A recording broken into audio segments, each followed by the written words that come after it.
అధీనమా. హల్లెలూయా. ఇప్పుడు మనకు అర్థం అయి ఉంటుంది. ఎంతమంది ఉన్నారు? 5 యూదాలు. మొట్టమొదటి యేసు ప్రభువారి సోదరుడు యూదా, యాకోబు సహోదరుడు యూదా, గలిలయుడైన యూదా, బర్సబ్బా అను మారు పేరు కలిగిన యూదా, ఇస్కరియోతు ప్రభువుని అప్పగించినటువంటి ద్రోహియగు ఇస్కరియోతు అని వాడికి ప్రత్యేకంగా పేరు పెట్టబడింది. ద్రోహి.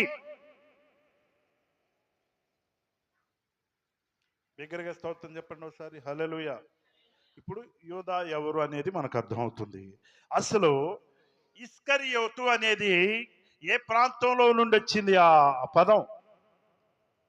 యెహోషువ గ్రంథం 15వ అధ్యాయం, యెహోషువ గ్రంథం 15వ అధ్యాయం 26వ వచనంలో చూస్తే చూడండి.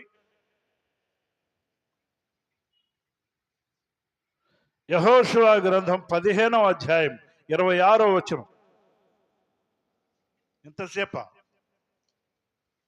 యెహోషువ గ్రంథం కనపడలేదా బైబిల్లో? అయ్య బాబోయ్.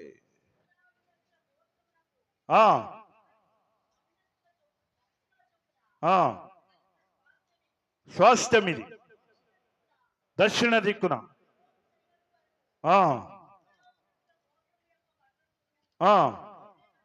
ఏమేమనగా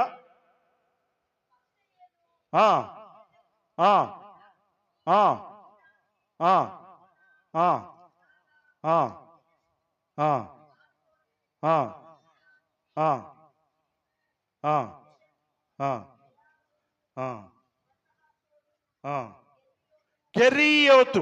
చాలు, మనకు అవసరమైన మాట తీసుకున్నాం. ఏముందాడా? కెరీయోతు.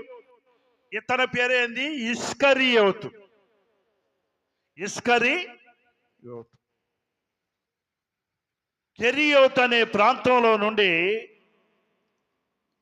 ఈ పేరు యూదా గోత్రము అక్కడ నుండి ఉద్భవించిందనమాట. కనుక ప్రియమైన దేవుని బిడ్డలారా, మనం జ్ఞాపకం చేసుకుందాం. ఇక్కడ చక్కగా వ్రాయబడి ఉంది. ఏమని ఉందండి? యూదా వంశస్థుల గోత్రమునకు వారి వంశముల చొప్పున కలిగిన స్వాస్థ్యమిది అని చెప్పి దాంట్లో చక్కగా హాసోరు తర్వాత కెరీయోతు అని, ఆ రీతిగా తనకి ఇస్కరియోతు అనే పేరు కలిగింది. సరే, మంచిది. ఇస్కరియోతు యూదా ఎవరు అనేది మనం జ్ఞాపకం చేసుకున్నాం. ఎవరితను చెప్పండి, అందరు చెప్పండి. ప్రభువుని అప్పగించిన ద్రోహియగు యూదా. ద్రోహి. ఎందుకు ద్రోహిగా మార్చబడ్డాడు? ఎందుకు ప్రభువుని అప్పగించాడు అనేది రెండో ప్రశ్న. వీడికి ఎందుకు ప్రభు మీద అంత ఎందుకు ద్వేషం ఎందుకు వచ్చింది? ప్రభుతో తిరిగాడే, ప్రభు యొక్క కార్యాలు ప్రక్కనే ఉండి తోటి శిష్యులతో కలిసి చూచాడే, ప్రభుతో సహవాసం చేశాడే, ప్రభు చేసిన అద్భుతాలన్నీ కళ్ళారా చూశాడే. అయినప్పటికీ వాడికి ఎందుకు ప్రభువుని అప్పగించాలన్న మనసు కలిగింది? ఒకసారి ఆలోచిద్దాం. వాడి డ్యూటీ ఏంటంటే, వాడి దగ్గర ఏముండేదంటే ఎప్పుడు డబ్బు సంచి ఉండేది. డబ్బు సంచి అంటే ఇప్పుడు ఒక కార్యక్రమం ప్రభుతో పోయి కార్యక్రమం జరుగుతూ ఉండగా అయిపోయిన తర్వాత మనం ఏం చేస్తాం? పాట పాడుతూ ఉండగా కానుకలు సమర్పిస్తాం. అట్టనే ప్రభు గారి టైంలో కూడా అట్నే కానుకలు సమర్పించారు. కావాలా ఆ కానుకల సంచి వాడు బొడ్డులో ఉండేది ఎప్పుడు. మీకు క్లియర్గా ఒక మాట చెప్తాను. 12వ అధ్యాయం 6వ వచనం చూడండి. యోహాను సువార్త 12వ అధ్యాయం 6వ వచనం. త్వరగా యోహాను సువార్త 12:6.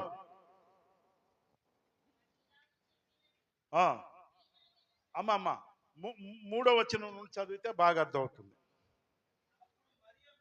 అప్పుడు మరియ మిక్కిలి విలువగల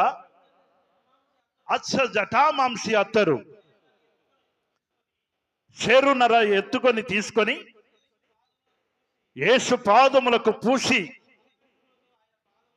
తన తల వెంట్రుకలతో ఆయన పాదములకు పూసెను. ఇల్లు ఆ అత్తరు వాసనతో ఏదో వాడతారు, ఏంటది? సువాసన సువాసన, ఇల్లంత సువాసన, ఆరాధన ఆరాధన, మీ ఆరాధన. ఏంటంట? ఇల్లంతా సువాసనతో. ఏ వాసనతో నిండింది? అత్తరు వాసనతో నిండింది. ఆయన శిష్యులలో ఒకడు, అనగా ఆయనను అప్పగింపనయ్యున్న ఇస్కరియోతు యూదా,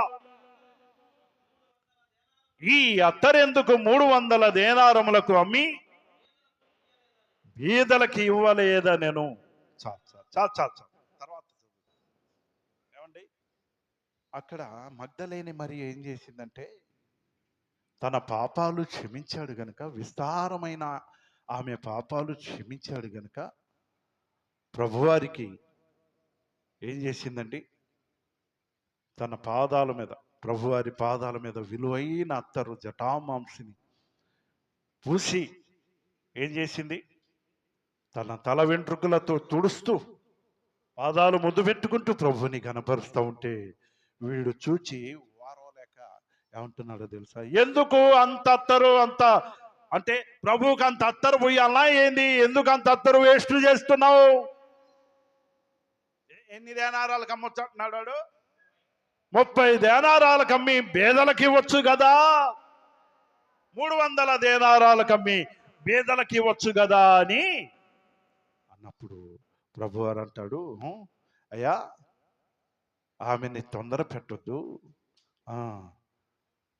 బీదలు ఎప్పుడు మీతోనే ఉంటారు. ఆమె నా భూస్థాపన నిమిత్తం నన్ను సిద్ధపరచడానికి కార్యం చేసింది. ఈ చరిత్ర ఉన్నంతకాలం ఆమె చేసిన పని చరిత్రలో నిలిచిపోతుందని చెప్పాడు. దేవుని స్తోత్రం చెప్పండి, హల్లెలూయా.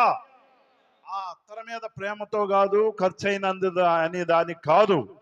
వాడు దొంగోడు. ఇంకా క్రిందకు వస్తే చదువు. వాడు ఇలాగూ చెప్పినది పేదల మీద శ్రద్ధ కలిగి కాదు గాని, వాడు దొంగ అయి ఉండి తన దగ్గర డబ్బు సంచి ఉండినందున అందులో వేయబడినది దొంగిలించుచూ వచ్చెను గనుక అలాగూ చెప్పాను. స్తోత్రం చెప్పండి ఒకసారి, హల్లెలూయా. ఏం చేశాడంట? వాడు దొంగ అయి ఉండి తన దగ్గర ఉన్నటువంటి ఆ డబ్బును, దొంగ ఆ సంచిలో ఉన్న డబ్బును ఏం చేస్తున్నాడు? వాడు దొంగిలించేవాడు అనమాట. అంటే వాడి ఇష్టానుసారంగా దేవుని సొమ్ముని వాడుకుంటా ఉండేవాడు. వాడి ఇష్టానుసారంగా దేవుని సొమ్మును దొంగిలించేవాడు అనమాట. వాడి పేరు దొంగ. క్లియర్గా దోచుకునేవాడు వీడు. వీడిలో ఉన్నటువంటి ప్రథమ లక్షణం ఇది. రెండవ ప్రశ్న ఇది, ఎందుకు అప్పగించాడు ప్రభుని? ప్రభు ఏమన్నా కీడు చేశాడా? వాడికి తక్కువగా చూశాడా?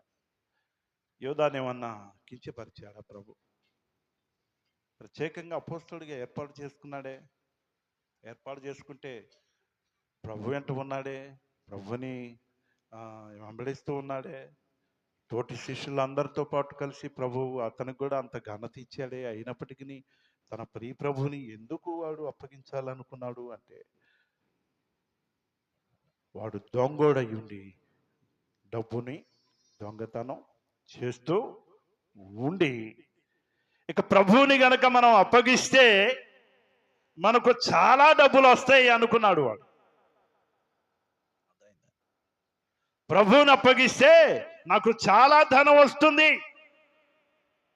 అనుకొని తన ప్రభుని, యోహాను సువార్త 13వ అధ్యాయం 27వ వచనం చూడండి. యోహాను సువార్త 13వ అధ్యాయం 13, 21 కూడా చదవమ్మా. 21 కూడా. ఆత్మలో కలవరబడి మీలో ఒకడు నన్ను అప్పగించు, అప్పగించబోతున్నాడని మీతో నిశ్చయముగా చెప్పుచున్నాను.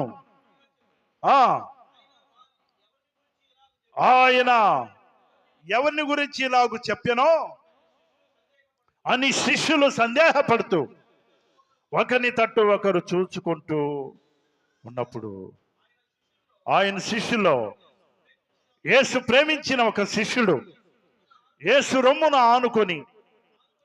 ఆనుకొనుచుండెను. కనుక ఎవరిని గురించి ఆయన ఈ మాట చెప్పాడో అది తమకు చెప్పమని సీమోను పేతురు అతనికి సైగా చేసి చాలు. కనుక ప్రియమైన దేవుని బిడ్డలారా, ప్రభువారు ఒక బాంబు పేల్చాడనమాట. మీలో ఒకడు నన్ను అప్పగింపబోతున్నాడు, మీలో ఒకడు నన్ను అప్పగించుచున్నాడని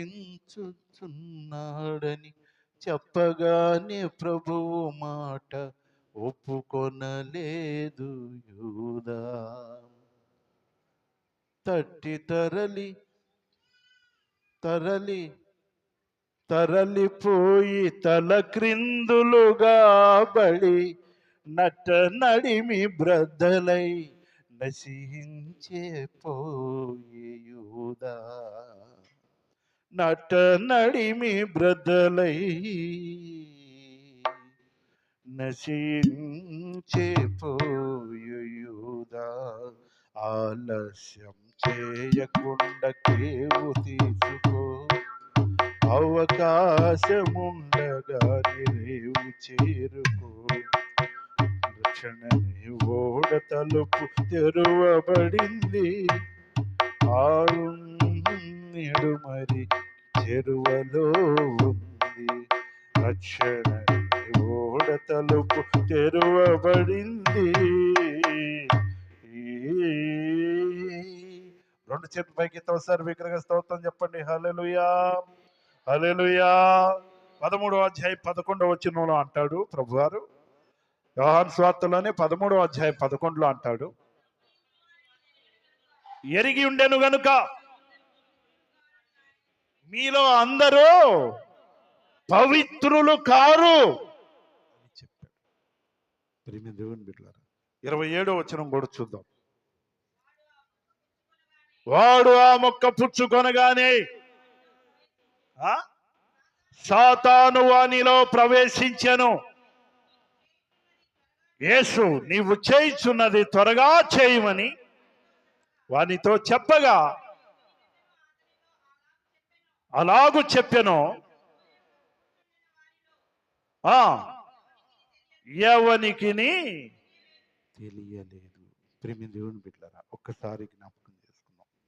ఇక్కడ ప్రాముఖ్యంగా సాతానుగాడు యోధాలో ప్రవేశించటానికి కారణమైనటువంటి ఆ కారణం ఏంటంటే ధనాశ. ఏంటంట? ధనాశ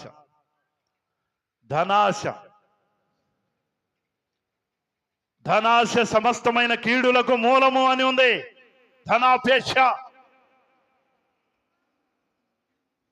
ప్రియమైన దేవుని బిడ్డలారా, ఒక్కసారి మనం జ్ఞాపకం చేసుకుందాం. ధనాపేక్ష సమస్తమైన కీడులకు మూలము.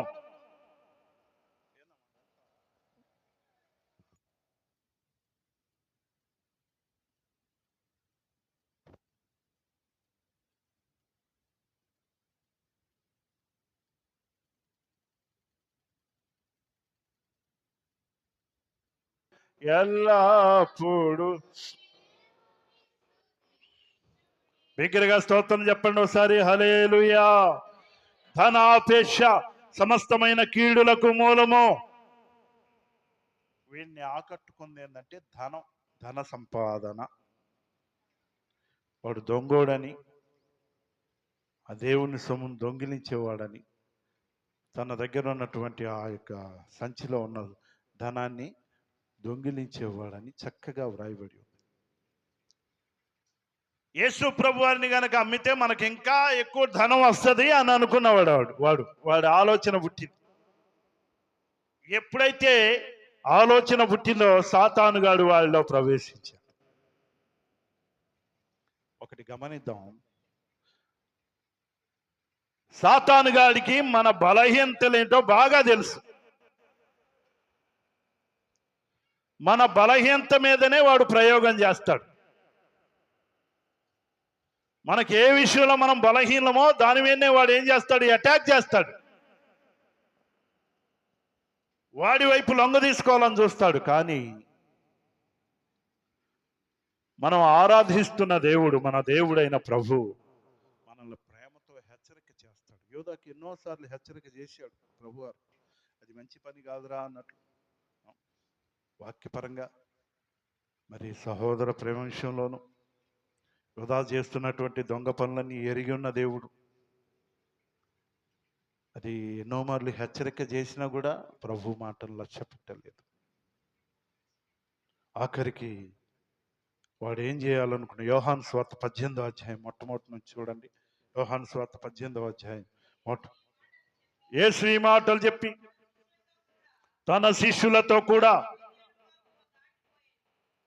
కెద్రోను వాగు దాటిపోయాను.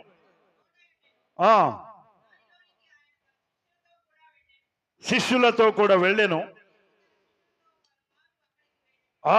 యేసు తన శిష్యులతో పలుమారులు అక్కడికి వెళ్ళుచుండువాడు కనుక ఆయనను అప్పగించు యోధా, యోధాకు ఆ స్థలము తెలిసి ఉండెను. కావున యూదా సైనికులను, ప్రధాన యాజకుల్ని, పరిసయ్యుల్ని, బంట్రోతుల్ని అంటబెట్టుకొని దివిటీలతోను ఆయుధములతోను అక్కడికి వచ్చెను. యేసు తనకు సంభవింపబోనంత ఎరిగి ఉన్నవాడై వారి వద్దకు వెళ్ళి, మీరెవరిని ఎదుగుతున్నారు? వారు నజరేయుడైన యేసును అని ఆయనకు ఉత్తరమేగా, యేసు నేనే ఆయనను అని. దేవుని స్తోత్రం చెప్పండి. హల్లెలూయా. తప్పించుకోవటానికి ఏం ప్రయత్నం చేయలేదు ప్రభు, తప్పించుకోవాల్సిన అవసరం కాదు. ప్రేమే దేవుని బిడ్డలారా, ఇక్కడ మనం జ్ఞాపకం చేసుకుందాం, అసలు యేసయ్య ఎందుకు వచ్చాడు? యేసయ్య ఎందుకు వచ్చాడు భూలోకానికి? నశించిన దాన్ని వెదకి రక్షించడానికి వచ్చాడు. అంత మాత్రమే కాదు, మార్కు సువార్తలో ఉంటుంది ఓ చక్కని మాట. దేనికి వచ్చాడండి? మార్కు సువార్తలో ఒక మాట, చక్కని మాట ఉంటుంది. మనిషి కుమారుడు పరిచారం చేయించుకోవటానికి రాలేదు కానీ పరిచర్య చేయుటకును. మార్కు సువార్త 10:45. మనిషి కుమారుడు పరిచారము చేయించుకుంటకు రాలేదు కానీ పరిచారము చేయుటకును, అనేకులకు ప్రతిగా విమోచన క్రయధనముగా తన ప్రాణము ఇచ్చుటకును వచ్చానని. బిగ్గరగా స్తోత్రం చెప్పండి. హల్లెలూయా. అసలు యేసయ్య వచ్చిందే మనందరి కొరకు, మన పాపాల కొరకు, శాపాల కొరకు, రోగాల కొరకు, వ్యసనాల కొరకు, అపరాధముల కొరకు చనిపోదామనే వచ్చాడు సిద్ధపడి. తన విలువైన పవిత్రమైన రక్తాన్ని కార్చాలనే వచ్చాడు. అయితే యోధా విషయంలో ఒక చక్కని మాట పలికాడు. మత్తయి సువార్త 26వ అధ్యాయం 24వ వచనం చూద్దాం. 26, 24. మత్తయి సువార్త 26, 24. మనిషి కుమారుని గురించి వ్రాయబడిన ప్రకారం ఆయన పోవుచున్నాడు గాని ఎవని చేత మనిషి కుమారుడు అప్పగింపబడుచున్నాడో ఆ మనుషునికి శ్రమ, వాడు పుట్టి ఉండని ఎడల వానికి మేలని చెప్పారు. స్తోత్రం కలుగునుగా. హల్లెలూయా. వీడు అనవసరంగా యేసయ్య విషయంలో, యేసయ్య మరణం విషయంలో తలదూర్చాడు. అనవసరంగా శాపగ్రస్తుడయ్యాడు. అసలు ఆయన వచ్చిందే ప్రాణం పెట్టడానికి వచ్చాడు. ఆయన ఎట్లా పెట్టేవాడో మనకు తెలియదు. కానీ వీడిలో ధనాశ ఉందే, అదేం చేసిందంటే శాస్త్రులు పరిచయుల దగ్గరకు, ప్రధాన యాజకుల దగ్గరకు, వాళ్ళందరి దగ్గరకు పోయి యోహాను సువార్త 18వ అధ్యాయంలో చెప్పబడిన ప్రకారం నేను ఆయన అప్పగిస్తాను. ఎందుకంటే ఇంతకాలం ప్రభుతో సహవాసం చేశాడు గనక ఏ టైంలో ప్రభు ఎక్కడుంటాడు అనేది వాడికి బాగా తెలుసు. పలానా టైంలో ప్రభు పలానా టైంలో పలానా స్థలంలో ఉంటాడు. సాయంకాల టైంలో ఆ కెద్రోను వాగు దాటి ఆయన ఒక తోటలో ఉన్న టైంలో వాడు ఏం చేశాడు? చీకటి పడిన తర్వాత ఏం చేశాడు? ప్రధాన యాజకులతోనూ, సైనికులతోనూ, అధికారులతోనూ, ఆయుధాలతో, దివిటీలతో వచ్చి ఏం చేశాడు? ప్రభుని పట్టుకోవటానికి వచ్చినప్పుడు మీరు ఎవరిని వెతుకుతున్నారు అని ప్రభు అడిగినప్పుడు నజరేయుడైన యేసుని అని చెప్పినప్పుడు ఆయనను నేనే, దేవుని స్తోత్రం కలుగును గాక, హల్లెలూయా. కనుక ఎవని వలన మనిషి కుమారుడు అప్పగింపబడుతున్నాడో ఆ మనుషునికి శ్రమ వాడు పుట్టి ఉండని ఎడల వానికి మేలు. కనుక ప్రియమైన దేవుని బిడ్డలారా, రెండు విషయాలు చూసాం ఇంతకు ముందు. ఎట్లా చూసామండి? అసలు యూదా ఎవరు? రెండవది, ఎందుకు ప్రభుని అప్పగించాలనుకున్నాడు? ధనం కోసమా, లేకపోతే ఇతర కారణాలు ఏమైనా ఉన్నాయా అంటే వాడు దొంగోడు. ధనాపేక్ష, ఒకే ఒకటి ధనాపేక్ష. మూడవది ఆఖరిది ఏంటంటే అసలు వాడు ఎలా చచ్చాడు? ఒక్క మాట చదువుకొని ప్రార్థన చేసుకుందాం. అపోస్తల కార్యాలు 1వ అధ్యాయం, అపోస్తల కార్యాలు 1వ అధ్యాయం 18వ వచనం చూద్దాం. ఈ యూదా ద్రోహము వలన సంపాదించిన రోకలనిచ్చి ఒక పొలము కొనెను. ఎట్లా పడ్డాడటండి? అతడు తల క్రిందులుగా పడి నడిమికి బద్దలైనందున అతని పేగులన్నీయు బయటికి వచ్చెను. ఈ సంగతి యెరూషలేములో కాపురం ఉన్న వారికి అందరికీ తెలియవచ్చెను గనుక వారి భాషలో ఆ పొలము అకెల్దమా అనగా రక్తభూమి, రక్తభూమి అని ఆ పొలానికి పేరు పెట్టారు, బ్లడ్ ఫీల్డ్. కనుక ప్రియమైన దేవుని బిడ్డలారా, ఒకసారి జ్ఞాపకం చేసుకుంది. ఎట్లా పడి చచ్చాడండి? తల క్రిందులుగా పడి నడిమికి బద్దలై అతని పేగులన్నీ కూడా ఏమండి ఈ జీవితం ద్వారా ఏమైనా ఉపయోగం ఉందా? మేలుందా? ఈ జీవితం ద్వారా ఏమైనా ఆశీర్వాదం ఉందా? ఏమండి ప్రభువారు ప్రత్యేకంగా నిన్ను తన శిష్యుల్లో ఒకనిగా ఎంచుకొని నిన్ను ఏర్పాటు చేసుకున్నాడు కదా. ఎందుకు నువ్వు ఆ రీతిగా చేయాలి? అందరు ఎట్లా ఉండారు, నువ్వెట్లా ఉండవు. అయితే వీడిని అంతగా ప్రేరేపించి ప్రభువునే, తన సొంత గురువు గారినే, తన దేవునే, తన ప్రభువునే అప్పగించే అంతగా ప్రేరేపించింది ఏంటంటే ధనం. ధనం ధనం ధనం ఈ దేవుని అమ్మివేయడానికి వాడు వెళ్ళి బేరం ఆడాడు. బేరం ఆడితే వాళ్ళు 30 వెండి నాణ్యాలు ఆయనకి తూచి ఇచ్చారు అని ఉంటుంది. ప్రభువుని అప్పగిస్తాను నాకు ఎంత ఇస్తారు అని బేరం ఆడితే వాళ్ళు ఏం చేశారు? వానికి 30 వెండి నాణ్యాలు తూచి ఇచ్చారు. సరే, తర్వాత అప్పగిచ్చాడు, అయిపోయింది. సావుబోయే ముందు కొంచెం పశ్చాత్తాపడ్డాడు. ఏమని? ఇందాక పెద్దలు చెప్పారు, నిరపరాధ రక్తమును అమ్మి పాపము చేసి తిని. అయ్యో, నిరపరాధ రక్తమును అమ్మి నేను పాపము చేసి తిని అని పశ్చాత్తాపడ్డాడు. కానీ చావు తప్పలేదు. తర్వాత తన ప్రభు శిలువ మరణానికి అప్పగింపబడడం చూసిన తర్వాత తట్టుకోలేకపోయాడు. నిరపరాధ రక్తమును అమ్మి నేను పాపం చేశాను అని చెప్పి పశ్చాత్తాపడి తిరిగి మరలా తాను తీసుకున్నటువంటి 30 వెండి నాణ్యాలు తిరిగి వాళ్ళ దగ్గర తీసిపోయి ఇవి ఇవి మీరే తీసుకోండి. వాళ్ళు అంటున్నారు, వాడితో మాకేందయ్యా, అటు వ్యవహారం ఏందో నువ్వే చూసుకో అని అన్న తర్వాత ఆ వెండి నాణ్యములు దేవాలయంలో పారవేసి పోయి ఉరి పెట్టుకొని ఉరి, ఇక మనసు ప్రశాంతత లేదు, నా ప్రభువుని నేను అప్పగించానే అని పడ్డాడు కానీ ఏమైపోయాడు, ఉరి పెట్టుకొని చచ్చిపోయాడు.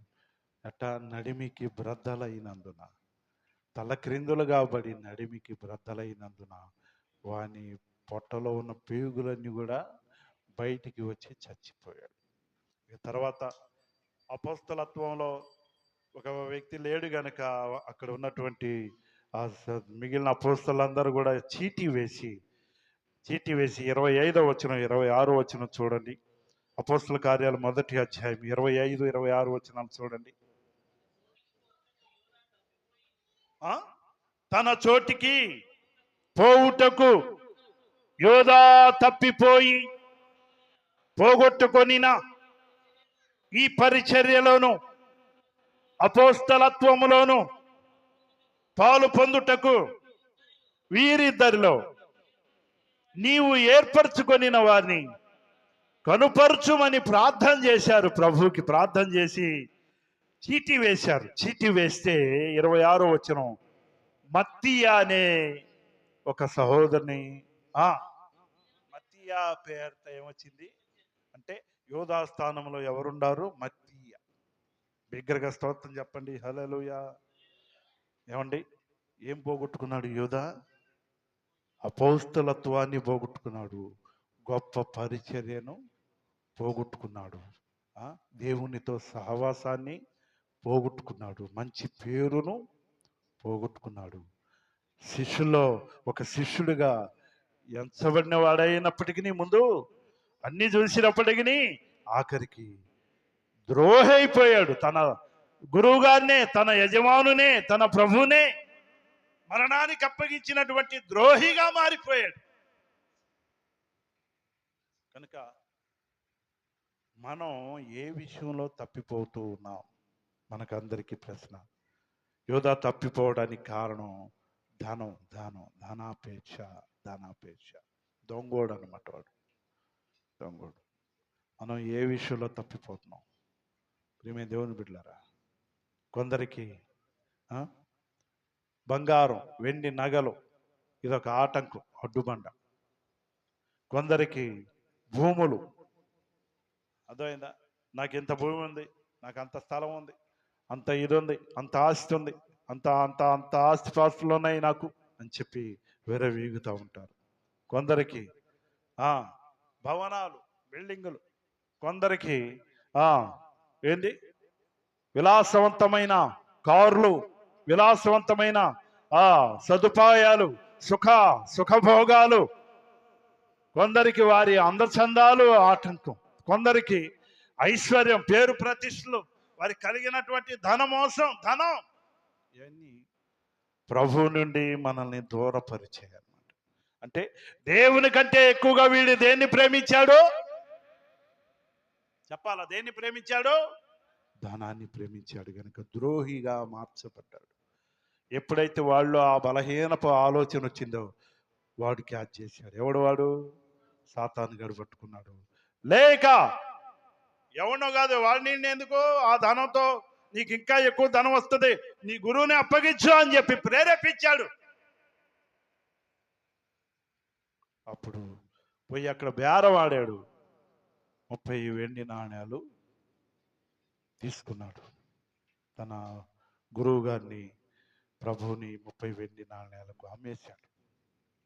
కానీ వాటితో ఏమైనా మేడగట్టాడా? కొంతకాలం అన్నా కొంచెం నెమ్మదిగా ఉండాడా? ప్రశాంతంగా ఉండాడా? నెమ్మది లేదు. అవి తీసుకున్న కాడ నుంచి వాళ్ళు నెమ్మది లేదు. ప్రభు శిలువ మరణానికి అప్పగింపబడుతుండగా ప్రభుని మరి ఆ యొక్క బంట్రౌతులందరూ ఆ ఆయుధాలతో, వాటితో వీటితో ప్రభుని వాళ్ళు ఇష్టం వచ్చినట్లు కొరడాలతో కొడుతూ ఉండగా, ప్రభుని ఆ రీతికి హింసిస్తూ ఉండగా చూచి పశ్చాత్తాప్తుడై ఏమని, నిరపరాధ రక్తమును అమ్మి నేను పాపము చేసి తిని, ఇవిగో ఈ డబ్బులు మీ మీ తీసుకోండి అని, నా ప్రభుని నాకు అప్పగించండి అన్నప్పుడు, వాడితో మాకేంటి, వాటెవరు నువ్వే చూసుకోపో అని చెప్పి అన్నప్పుడు, తీసుకుపోయి ఆ యెరూషలేము దేవాలయం ఎదుట 30 వెండి నాణ్యాలను విసిరి పారవేసి, మన స్థిమితం లేక ఏం చేశాడు, చెట్టుకి ఉరి పెట్టుకొని ఏం చేశాడు, తల్ల కిరిందులుగా పడి నడిమికి బ్రద్దలైపోయినందున ఏమయ్యాడు, పొట్టలో పేగులన్నీ బయటకు వచ్చి చచ్చిపోయాడు. కనుక ప్రేమ దేవుని బిడ్డలారా, ఇక్కడ మనం జ్ఞాపకం చేసుకున్నాం, ప్రభువారు ఈ లోకానికి వచ్చింది, మనిషి కుమారుడు తండ్రి చిత్తాన్ని నెరవేర్చడానికి వచ్చాడు. కానీ ఎవరి వలన ప్రభు అప్పగింపబడుతున్నాడు ఆ మనుషునికి శ్రమ. అతడు పుట్టి ఉండని ఎడల అతనికి మేలు అని చెప్పడం జరిగింది. అంటే ప్రభువారు ఎలా చనిపోయేవాడో మనకు తెలియదు, ఆయన చిత్తం ఎలా నెరవేర్చబడేదో తెలియదు. కనుక ఆయన విషయంలో ఎంతగానో బాధపడ్డాడు. తర్వాత ప్రియమైన దేవుని బిడ్డలారా, ఈ ఉదయకాల వేళ, మధ్యాహ్న కాల వేళ మన మాటలు ముగించుకుందాం. ఇప్పుడు దినకర్ నాయ్ గారికి దేవుడు ఇచ్చినటువంటి పరలోక దర్శన అనుభవాల్లో ఒకరోజు యోధా ఆత్మను కూడా చూపించాడట. యోధా ఆత్మను చూపిస్తే పాతాళ పరదేశంలో ఒకే ఒక్కడు కొన్ని మైళ్ళ దూరంలో ఉన్నటువంటి ఎడారిలాగా ఉంటుందంట. అక్కడ అతడొక్కడే, అయ్యో అయ్యో నిరపరాధ రక్తమున మీ పాపము చేసి తిని, నిరపరాధ రక్తమున మీ పాపము చేసి, ఇదే మాట అంట. కడతెరపి లేకుండా ఆ రీతిగా పరిగెత్తుకుంటా ఆ ఎడారిలో అతను అటు పోయి ఇటు వచ్చి, ఇటు పోయి అటు వచ్చి, మధ్యలో ఒకసారి సమస్యలు పడిపోయి మళ్ళా మెళ్ళకు వచ్చిన తర్వాత లేచిన కాడ నుంచి అదే మాట అంట, అయ్యో నిరపరాధ రక్తము నమ్మి పాపము చేసి తిని, ఇదే మాట అంట. యోధా ఆత్మను యేసయ్య దినకరనయ్య గారికి చూపించారు. కనుక నేను జ్ఞాపకం చేస్తుంది ఏంటంటే, ప్రియమైన దేవుని బిడ్డలారా, వాడికి అంత చేయాల్సిన అవసరం ఏమొచ్చిందండి? ప్రభుని అప్పగించాల్సినంత ఆలోచన, అంత అవసరం ఏమొచ్చింది చెప్పండి? ఏమొచ్చింది?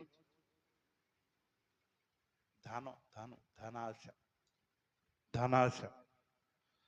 కనుక ప్రియమైన దేవుని బిడ్డలారా, ఏది మనకు అడ్డుందో దేవునికి మనకు మధ్య, మనం దేవుని కంటే ఎక్కువగా దేన్ని ప్రేమిస్తున్నామో అది మనకు శత్రువు, అది దేవునికి శత్రువు, అది మనకు ఉరి.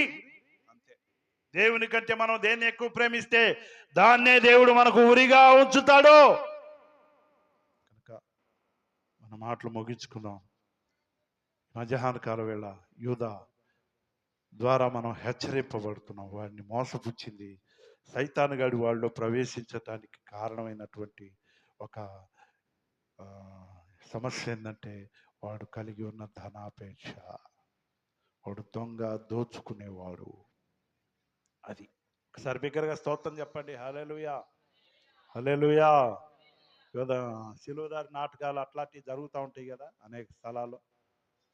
యోధా పాత్ర వచ్చేసరికి ఉరికమ్మం ఎక్కాలి.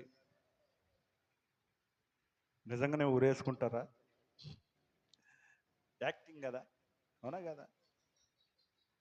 మా ఊర్లో 2 ఉన్నారు యోధాలకి కట్టేవాళ్ళు, శిలువదారి నాటకం. మొదటి పాత్ర ఏమో రత్తి అన్న పాటలు పడతాడు, రెండో పాత్ర ఏమో చచ్చిపోయిన చుక్కయ్య గారు. అది ఎప్పుడో తెల్లారుజామున వచ్చింది ఊరేసుకునే సీను. తెల్లారుజామున వస్తే ముందే నాకు మేకప్ వేయాల్సిందే అని మేకప్ వేయించుకొని స్టేజ్ వెనక నల్లంగి దొడుక్కొని అటు ఇటు తిరుగుతా దెయ్యంలాగా. బాయ్ ఎప్పుడా బాయ్, ఎప్పుడు అయిపోయిందా, ఇంకా ఎంతసేపు బాయ్ అంటే ఊరేసుకోట. అప్పుడు ఇక ఒకసారి అయితే అది ఉరితాడు ఏలాడు తీశారు, మేడకి చుట్టుకొట్టుంటే వేసుకో గట్టిగా వేసుకో అంటున్నారు కిందోళ్ళు. కిందోళ్ళు ఏమంటున్నారు, వేసుకో గట్టిగా వేసుకో. గట్టిగా వేసుకో అనగానే వేసుకుంటారా? చచ్చిపోతారా? అది యాక్టింగ్. అదైందా? ప్రభువారు మరి సులువు మోసేసినప్పుడు ప్రక్కన బంటులు "ఏయ్, ఏయ్, ఏ, కొట్టు అని అదే కొరడా ఒకరు తగలగానే, అరే నేను చస్తాను రా అబ్బాయి అని తెర వెనక్కి పోయి నన్ను ఎందుకు రా అంటారు. అరే మీరు పక్కన కొట్టుకోవాలా, నా దాని మీద తగలకూడదు అని అట్లా చెప్పిన. ఎందుకంటే నేను ఆ పాత్రలకి వాటన్నిటికీ నేను రికార్డింగ్ చేశాను. కీబోర్డ్ అంచినోడిని అనమాట సిలువుదారి నాటకాలకు. ప్రియమైన దేవుని బిడ్డలారా, నేను ఎందుకు జ్ఞాపకం చేస్తాను, అదంతా యాక్టింగ్. యాక్టింగ్కే అంత పాత్ర ఉంటే నిజంగా తన ప్రభువుని అప్పగించడానికి వీడు ఎంత యాక్షన్ చేశాడండి. యూదా అతని జీవితం ద్వారా ఎవరికైనా ఉపయోగమేనా? వాడికి ఏమైనా ఉపయోగమా? వాడి కుటుంబం. అందుకే వాడి గురించి వ్రాయబడిన మాటలు ఆఖరిగా చదువుకొని ప్రార్థన చేసుకున్నాం. ఏమని వ్రాయబడ్డాయి? ముందే వ్రాయబడ్డాయి. అపోస్తల కార్యాల్లో ఉంటుంది ఆ మాట. ఒకటి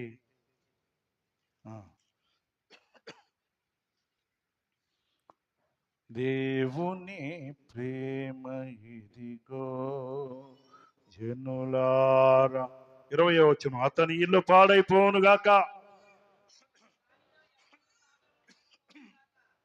దానిలో ఎవడును కాపురం ఉండకపోవును గాక, అతని ఉద్యోగం వేరొకడు తీసుకొను గాక అని కీర్తన గ్రంథంలో వ్రాయబడి ఉన్నది. కాబట్టి యోహాను బాప్తిసం ఇచ్చింది మొదలుకొని ప్రభువైన యేసు మన యుద్ధ నుండి పరమునకు చేర్చుకొనబడిన దినము వరకు ఆయన మన మధ్య సంచరించుచుండిన కాలమంతయు మనతో కలిసి ఉన్న వీరిలో ఒకడు మనతో కూడా ఆయన పునరుద్ధానమును గురించి సాక్షి అయి ఉండుట అవశ్యమని చెప్పాను. అప్పుడు వారు యూస్తు అను మారు పేరు గల బర్సబా అనబడిన యోసేపు, మత్తీయాను ఇద్దరిని నిలువబెట్టి ఇట్లని ప్రార్థన చేసిరి, అందరి హృదయములను ఎరిగి ఉన్న ప్రభువా. ఏం చక్కని ప్రార్థన అండి. ఒకే ఒక మాట, అందరి హృదయములను ఎరిగి ఉన్న ప్రభువా అని ప్రార్థన చేశారు. ప్రార్థన చేసి ఏమంటున్నారు, తన చోటికి పోవుటకు యోధా తప్పిపోయి పోగొట్టుకొనిన ఈ పరిచర్యలోను అపోస్తలత్వములోను పాలు పొందుటకు వీరిద్దరిలో నీవు ఏర్పరచుకొని వారిని కనుపరచుమనిరి. అంతటా వారు వీరిని గురించి చీట్లు వేయగా మత్తీయ పేరిట చీటీ వచ్చెను గనుక అతడు 11 మంది అపోస్తులతో కూడా లెక్కింపబడెను. 2 చేతులు పైకెత్తి బిగ్గరగా స్తోత్రం చెల్లిద్దాం. హల్లెలూయా. దేవుడు అన్యాయస్తుడు కాదండి. తన శిష్యులకు ఇచ్చినటువంటి కొట్టు 24 పేదలతో పరిశుద్ధ దూతల సమూహముతో 4 జీవుల గానముతో పడు 4 జీవుల గానముతో స్తుతింపబడుచున్న మా దేవా 24 వేదలతో పరిశుద్ధ దూతల సమూహముతో 4 జీవుల గానముతో 4 స్తుతింపబడుచున్న మా దేవా 24 పేదలతో. 2 చేతుల పైకెత్తి దేవుని స్తోత్రం చెప్పండి. హల్లెలూయా. యూదాగాడు ధనాపేక్ష కలిగి ఉండి పోగొట్టుకున్నది ఏంటంటే యేసు ప్రభు వారి 12 మంది శిష్యులలో అనగా అపోస్తలుడు అని ఆ భాగ్యాన్ని పోగొట్టుకున్నాడు. ఇంకేం పోగొట్టుకున్నాడు చెప్పండి? ఇంకేం పోగొట్టుకున్నాడు? లూకాసు వార్త 22వ అధ్యాయంలో ప్రభువారు అంటారు, ఆఖరి మాట 28, 29, 30 వచనాలు, నా శోధనలో నాతో కూడా నిలిచి ఉన్నవారు మీరే గనుక నా తండ్రి నా రాజ్యమును నియమించినట్లుగా నా రాజ్యములో బల్ల యొద్ద అన్నపానములు పుచ్చుకొని సింహాసనముల మీద కూర్చుండి ఇశ్రాయేలు 12 గోత్రముల వారికి మీరు తీర్పు తీర్చుటకై నేను మీకు రాజ్యమును నియమించుచున్నాను. అంటే యేసు ప్రభు వారి బల్ల దగ్గర భోజనం చేసే భాగ్యం పోగొట్టుకున్నాడు. సింహాసనం మీద కూర్చుండి ఇశ్రాయేలు 12 గోత్రముల వారికి తీర్పు తీర్చే భాగ్యాన్ని పోగొట్టుకున్నాడు. 24 పెద్దలంటే ఎవరండి? 12 మంది అపోస్తలులు, 12 మంది ఇశ్రాయేలు గోత్రకర్తలు, పెద్దలు. అర్థమైందా? ఆ భాగ్యం 12, ఆ సీట్లో ఒక సీటు పోగొట్టుకున్నాడు. ఏమన్నా ఉందా? ఏమన్నా ఉందండి? ఎవరి మీద నువ్వు కష్టపోనాల్సింది? నీ ప్రభు వారి మీద, నిన్ను ఏర్పాటు చేసుకున్న వాడి మీద, నిన్ను ఘనపరిచి నిన్ను అపోస్తులుగా చేసుకున్న వాడి మీద నాను కష్టపోనాల్సింది. కనుక ప్రేమ దేవుని బిడ్డలారా, తర్వాత పశ్చాత్తాపడినంత మాత్రాన వెంటనే ఆయన తీసుకుపోయి ఆయన సింహాసనం మీద ఏం కూర్చోబెట్టడం. దేవుని స్తోత్రం చెప్పండి, హల్లెలూయా. కనుక మధ్యాహ్న కాల వేళ ఏది మనకు ఆటంకంగా ఉంది, దేవునికి మనకు మధ్య ఏది అడ్డుబండగా ఉందో దాన్ని తొలగించుకొని ప్రభు కృపలో వర్ధిల్లే భాగ్యం పరిశుద్ధాత్మ దేవుడు మనకు అందరికి మెండుగా అనుగ్రహించును గాక.